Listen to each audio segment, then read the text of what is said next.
Armsad Eesti inimesed üle terve ilma. Ma soovin teile ilusat vabariigi 105. aastapäeva.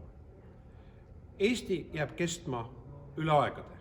Eesti keel, Eesti kultuur ja Eesti rahvas oma lootuste ja muredega. Ka nendel rasketel aegadel me teame, et peame kokku hoidma ja peame seisma tõe ja õiguse eest. Oma tõe ja õiguse eest rahvusriigina siin maailmas olla ja teiste rahvaste õiguse eest jääda alles ajal, kui Vene agressori tankid püüavad purustada vaprat Ukraina rahvast.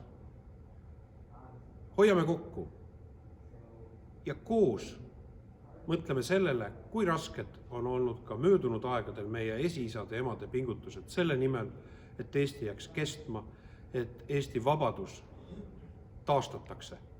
Ja see annab meile jõudu teadmises, et me elame üle aja. Elagu Eesti, elagu vabadus, elagu meie oma kallis Eesti riik.